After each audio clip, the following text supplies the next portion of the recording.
జనరల్గా దత్తాత్రేయ గారని అనాలనిపించేది ఎవరికి కానీ సమాజంలో. దత్తన్న అనేది ముద్దుగా పిలుచుకుంటారు అందరు. అందుకోసానికే ముద్దుగా దత్తన్న గారు ఎంత గొప్ప వ్యక్తి అంటే, ఒకసారి పాషమాది గారి దగ్గర కూర్చొని మాట్లాడినప్పుడు ఏమన్నాడంటే, చెన్నారెడ్డి చీఫ్ మినిస్టర్ ఉన్నానంట. అప్పుడు దివిసీమ అది సైక్లోన్ వచ్చినప్పుడు చెన్నారెడ్డి గారి దివిసీమకు అక్కడ పోయినప్పుడు మొత్తం శవాలన్నీ చెట్ల మీద, అందులో వాగుల రోడ్ల మీద పడుతుంటే ఎవ్వరు శవాల మీద ఎత్తుకొచ్చి అంటిపెట్టలేదంట. అన్న అక్కడ పోయి శవాలను ఎత్తుకొచ్చి అవన్నీ అంటిపెడుతుంటే సీఎం గారిని అడిగినంట, ఏం కావాలి మీకు అంటే ఏం అడగలేదంట. కిరోసిన్ మాచిస్ డబ్బాలు కావాలని అడిగిందంట. అరే ఇంత గొప్ప వ్యక్తి ఏంది, ఇక్కడ ఎక్కడి నుంచి వచ్చినావు అంటున్నాను. అంటే జనరల్గా ఏమిటంటే అంతా అక్కడ ఆ ఏరియాలో గౌలిపూర్ ఏరియా ఉంటారు, కానీ అన్న మ్యాక్సిమం డెడికేటెడ్గా మొత్తం ఆర్ఎస్ఎస్ సమాజ సేవ గురించి నాగపూర్ అదంతా అక్కడ ఉన్నప్పుడు ఏమిటంటే ఇక్కడ వాళ్ళు గుర్తుపట్టడం తక్కువ కాబట్టి ఏంది ఇంత గొప్ప సర్వీస్ చేసుకుంటే గివ్వి అడుగుతున్నాడు, ఇంకేమన్నా డబ్బులు ఇంకేమన్నా అవసరమని అడగకుండా అడిగినంట.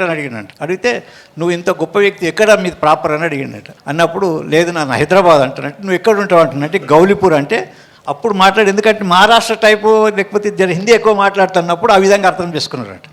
అన్నప్పుడు ఇట్లా వరకల్ని ఇంత గొప్ప వ్యక్తి మా ఏరియాల నుంచి ఈ విధంగా చేస్తున్నావు అంటున్నంటే మా తెలంగాణ మా ఆంధ్రప్రదేశ్ అప్పుడు ఆంధ్రప్రదేశ్కి పెద్ద గౌరవము, ఇంత గొప్ప వ్యక్తి అన్నట్టు ఆ విధంగా బాగా అప్రిషియేట్ చేయడం.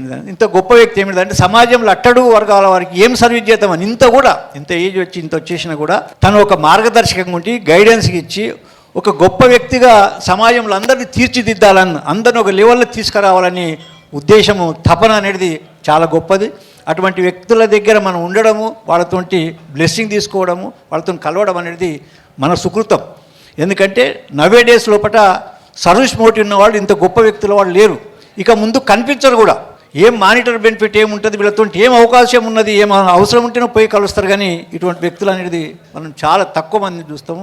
వాళ్ళతో కలిసి ఉండడం అనేది మన యొక్క జన్మ యొక్క సార్థకత. ఈ సంధికాలం లోపల ఉద్యమంలోకి సంబంధించింది నుండి ప్రతి దాంట్లో కూడా కలిసి పనిచేయడం అనేది నేను ఎప్పటి నుంచో తెలంగాణ ఉద్యమం ఉన్నప్పుడు జేఏసీ ఉన్నప్పుడు కూడా అప్పటి నుంచి కూడా అన్నతో కలిసి పనిచేసి అంత గొప్ప వ్యక్తి ఒక పక్కకు కూర్చోవడము, మాట్లాడము, వాళ్ళ బ్లెస్సింగ్ తీసుకోవడము, వాళ్ళ యొక్క స్పీచ్ వినడం అనేది మనందరికీ కూడా ఒక గౌరవం అని చెప్పేసి